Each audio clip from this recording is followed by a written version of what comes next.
To commerce spread the CS. आज के इस वीडियो में हम डिस्कस करने वाले हैं दीनदयाल उपाध्याय गोरखपुर यूनिवर्सिटी के बीकॉम फर्स्ट सेमेस्टर के बिजनेस इन्वायरमेंट के पेपर को। अगर आप बीकॉम फर्स्ट सेमेस्टर का पेपर देने वाले हैं तो आपको एक गाइडेंस की तरह ये काम कर सकता है कि कैसा पेपर पूछता है, किस तरीके के क्वेश्चंस आपके रहते हैं। तो इसमें टोटल 40 क्वेश्चन है, 40 ऑब्जेक्टिव है। एक क्वेश्चन आपका 1.5 नंबर का है, यानी कि टोटल 60 मार्क्स का है, और जो सब्जेक्टिव था वो अलग है। क्वेश्चन नंबर 1 है आपका सस्टेनेबल डेवलपमेंट इम्प्लाई, यानी कि सतत विकास का अर्थ क्या होता है। तो सतत विकास, इसका आंसर होगा ऑप्शन नंबर डी। सतत विकास का मतलब क्या है कि लगातार इकोनॉमिक परफॉर्मेंस को इंक्रीज़ करना, उसके साथ साथ जो सोशल प्रॉब्लम्स है, जो समाज में समस्याएं हैं, उस पर ध्यान देना और नेचर पर भी ध्यान देना। क्वेश्चन नंबर 2 है आपका विच of the following is not function of RBI. RBI का फंक्शन क्या नहीं है? इशू ऑफ करेंसी, ये भी होता है। बैंकर टू द गवर्नमेंट, यानी कि सरकार का बैंक भी होता है, और उसके साथ साथ जो फॉरेन एक्सचेंज है उसका एक संरक्षक के रूप में काम करता है। लेकिन ये अनैतिक प्रतिस्पर्धा पर निगरानी रखने का काम नहीं करता है। तो यहाँ पे पूछा था नॉट द फंक्शन, तो ऑप्शन नंबर सी होगा। आपको ये ध्यान में देना है कि नॉट कहाँ पे यूज़ किया है, फंक्शन पूछा है कि नॉट द फंक्शन पूछा है। क्वेश्चन नंबर 3 है the occupation in which people work for others and get remunerated in return is known as, यानी कि वह कोई भी ऐसा कार्य है जिसमें लोग दूसरे के लिए कार्य करते हैं और उसके बदले में उनको कुछ पैसे मिलते हैं, तो उसको हम लोग बोलते हैं एम्प्लॉयमेंट, रोजगार।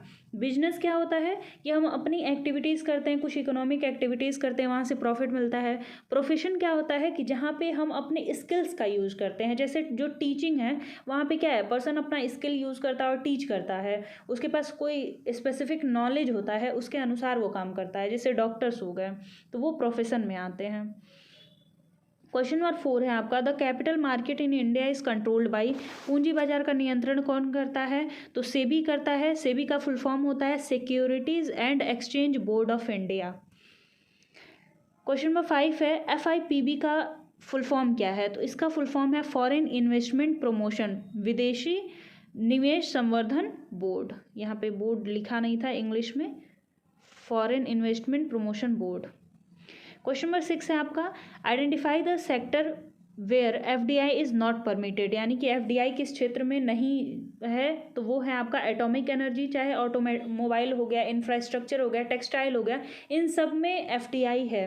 लेकिन एटॉमिक एनर्जी हो गया, चाहे आप बोल सकते हैं डिफेंस जो है, उसमें अभी एफडीआई को परमिट नहीं किया गया है। क्वेश्चन नंबर 7 है आपका which environmental factor regulate the value and believes tradition and customs of the society. कौन सा पर्यावरणीय कारक मूल्यों को नियंत्रित करता है, समाज की परंपराओं पे ध्यान देता है, रीति रिवाजों को नियंत्रित करता है? तो ये आपका क्या है? ऑप्शन नंबर डी, सामाजिक सांस्कृतिक कारक। नेक्स्ट है आपका question number 8 in the PEST framework for environmental analysis what does the letter E stand for, यानी कि ई का फुल फॉर्म क्या है पेस्ट फ्रेमवर्क में? तो इसका फुल फॉर्म है इकोनॉमिक। जैसे पेस्ट का फुल फॉर्म पूरा क्या होता है? Political, economic, social and technological. तो यहाँ पे ई का पूछा है तो इकोनॉमिक हो जाएगा। क्वेश्चन नंबर 9 है आपका dash is the process by which organisation monitor their relevant environment to identify opportunities and threat affecting their business for the purpose of taking strategic decision. तो इसका आंसर है स्कैनिंग। मतलब क्या बोला है कि कौन सी ऐसी प्रक्रिया है जिसके अंतर्गत जो ऑर्गेनाइजेशन है वो अपने पर्यावरण का अवलोकन करता है, उनके बारे में निरीक्षण करता है, वहाँ से उसको कौन कौन से अवसर मिल रहे हैं, कौन कौन सी चुनौतियाँ मिल रही हैं, उसको पहचानता है। तो इसको हम लोग कहते हैं इन्वायरमेंटल स्कैनिंग। क्वेश्चन नंबर 10 है relationship between organisation and environment can be described through. संगठन और पर्यावरण के बीच में संबंध को वर्णित किया जा सकता है। तो वो exchange of information, exchange of resources and exchange of influence and power, all of the above इसका आंसर होगा। क्वेश्चन नंबर 11 है आपका विच of the following is not part of economic environment. कौन सा इकोनॉमिक इन्वायरमेंट का हिस्सा नहीं है? तो market and trade cycle, strength of consumer spending and interest and exchange rate, जहाँ पे पैसे की बात हो रही है वो सब आपका आर्थिक पर्यावरण का हिस्सा है। लेकिन यहाँ पे आप देखेंगे ऑप्शन नंबर बी, जो कंज्यूमर बाइंग बिहेवियर है, चाहे उसका पैटर्न है, वो क्या है, उसके बिहेवियर पे डिपेंड करता है, तो वो इकोनॉमिक इन्वायरमेंट का पार्ट नहीं है, वो उसका साइकोलॉजिकल हो जाएगा। क्वेश्चन नंबर 12 है आपका study of human population is called as dash environment. मानव जनसंख्या के अध्ययन को किस में रखते हैं, तो उसको रखते हैं हम लोग डेमोग्राफिक में।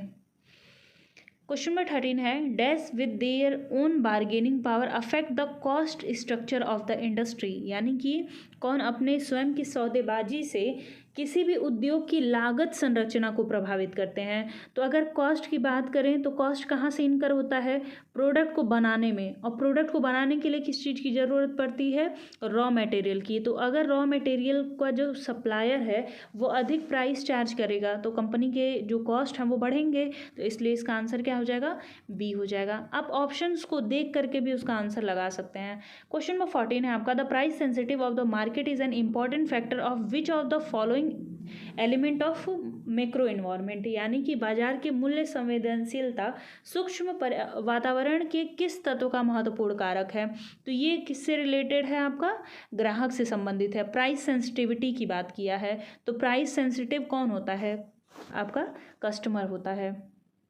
प्राइस सेंसिटिव होने का मतलब क्या है कि अगर वस्तु सस्ता होता है तो ज़्यादा खरीदेंगे, अगर वस्तु महंगा हो गया तो नहीं खरीदेंगे। इसको हम लोग सेंसिटिविटी बोलते हैं, उसके अनुसार बिहेव करना। क्वेश्चन नंबर 15 है आपका, who occupies the central position in the marketing environment.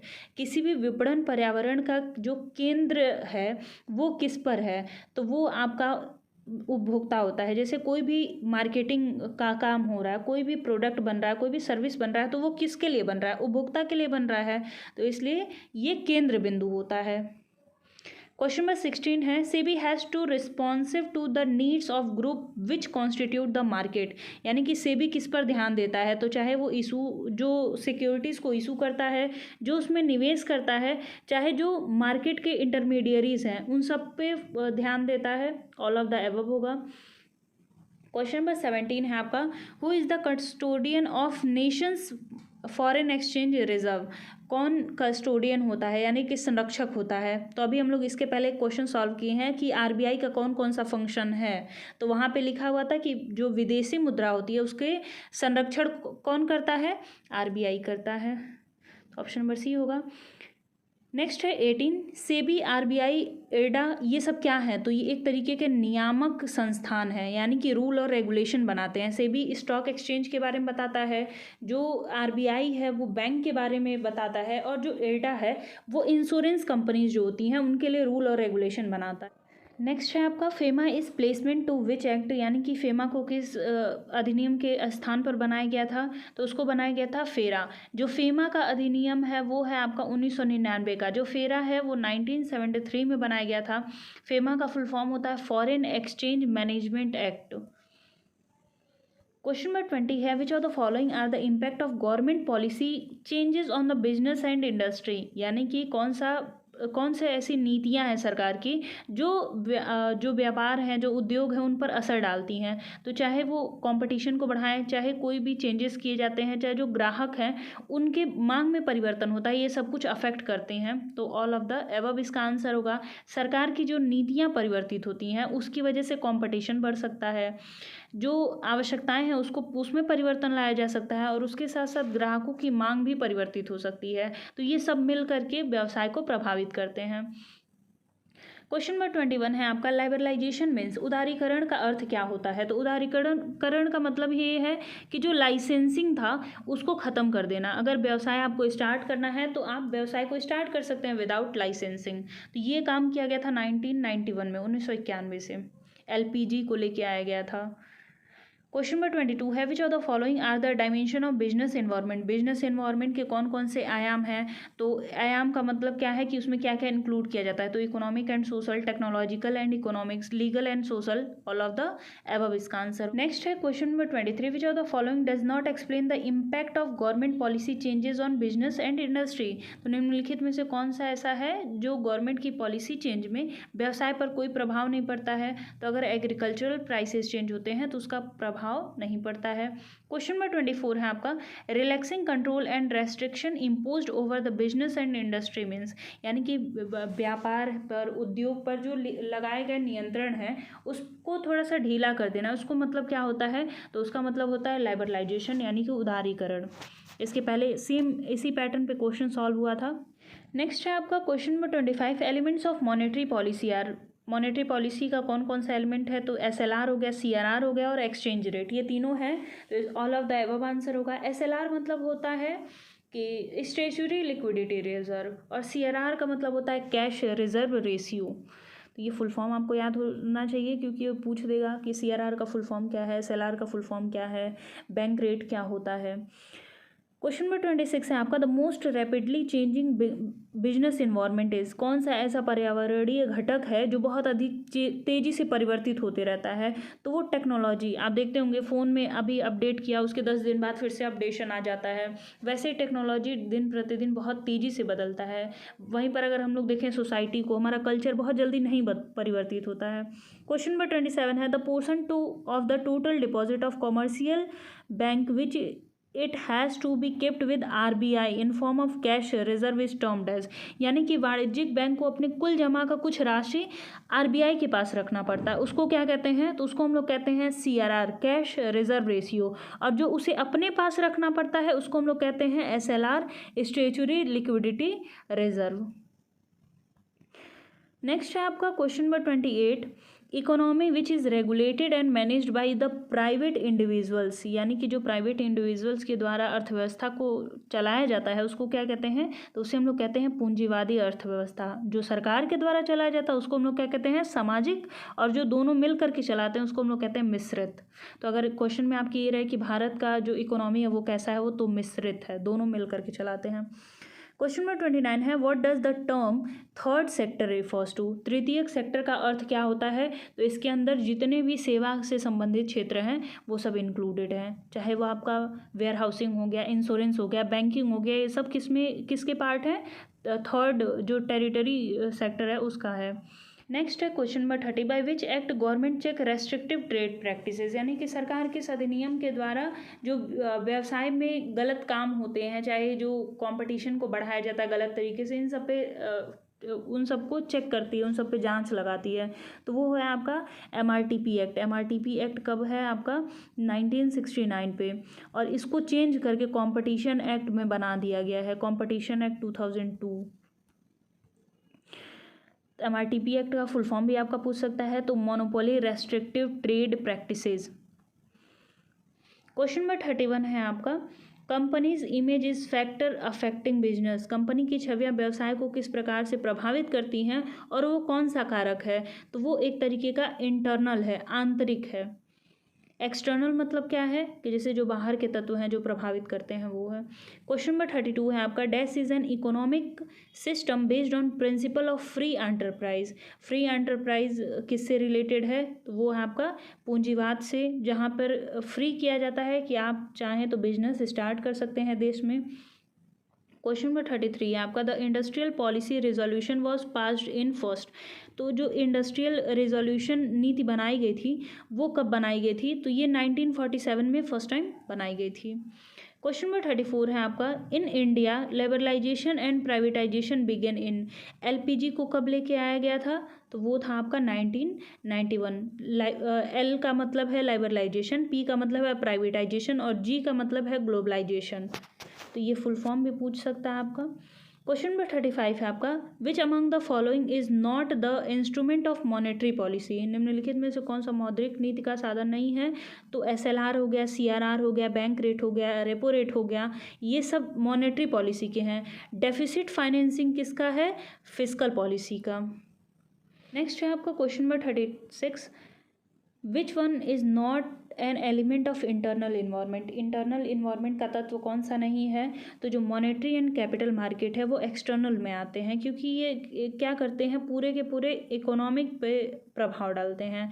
वहीं पर अगर किसी कंपनी की विपणन क्षमताओं को देखा जाए, ऑपरेशनल कैपेबिलिटीज़ को देखा जाए, पर्सनल कैपेबिलिटीज़ को देखा जाए, तो ये किस में आते हैं, इंटरनल में आते हैं, और ये किसका पार्ट है, एक्सटर्नल का। तो यहाँ पे पूछा है कि नॉट एन एलिमेंट, कौन सा इंटरनल का पार्ट नहीं है, तो मार्केट उसका पार्ट नहीं है। क्वेश्चन नंबर 37 आपका, expansion and contraction of money in an economy is referred as, एक अर्थव्यवस्था में मुद्रा के विस्तार और संकुचन किससे संबंधित है, तो मॉनेटरी पॉलिसी किसके लिए बनाया जाता है, किसी भी इकोनॉमी में मनी को कंट्रोल करने के लिए। क्वेश्चन नंबर 38 है आपका, which one of the following is not an element of demographic environment. जनसांख्यिकीय वातावरण का तत्व नहीं है। तो एज हो गया, फैमिली साइज हो गया, नेशनैलिटी हो गया, ये सब आपका डेमोग्राफिक से रिलेटेड है, रिसर्च एंड डेवलपमेंट इसका पार्ट नहीं है। क्वेश्चन नंबर 39 है आपका, macro environment consist of. Macro वातावरण में क्या क्या सम्मिलित है? तो इकोनॉमिक फैक्टर, सोशल फैक्टर और government, all of the above होगा। मैक्रो मतलब क्या है कि जो बड़े स्तर पर सबको प्रभावित करते हैं। माइक्रो मतलब क्या है? किसी एक बिजनेस को, दो बिजनेस को प्रभावित करते हैं। क्वेश्चन नंबर 40 है, फाइंड द ऑड वन। इसमें से पूछा है कि एक विषम क्या है? तो मैक्रो इन्वायरमेंट क्या होता है? बड़े स्तर पर होता है और सबको एक तरीके से प्रभावित करता है। जनरल इन्वायरमेंट भी अगर देखा जाए तो वैसा ही है कि सामान्य वातावरण है जो किसी को भी प्रभावित कर सकता है। और जो बाह्य वातावरण होता है वो भी किसी को भी प्रभावित कर सकता है। लेकिन जो वर्क इन्वायरमेंट है, कार्य पर्यावरण है, ये एक विषम है। इसलिए विषम है क्योंकि वो क्या करता है? किसी एक कंपनी को प्रभावित करता है। आई होप आपको सारे क्वेश्चन के आंसर सही मिल गए होंगे और आपको एक गाइडेंस मिल गया होगा कि आपका पेपर कैसा बनेगा, कैसे क्वेश्चंस पूछ सकते हैं। किसी क्वेश्चन में डाउट होगा तो वो आप पूछ लीजिएगा। मिलते हैं नेक्स्ट वीडियो में, तब तक के लिए धन्यवाद। और अगर आप चैनल पर नए होंगे तो चैनल को सब्सक्राइब कर लीजिएगा। वीडियो अच्छी लगी हो तो वीडियो को लाइक कर दीजिएगा और अपने दोस्तों के साथ शेयर कर दीजिएगा।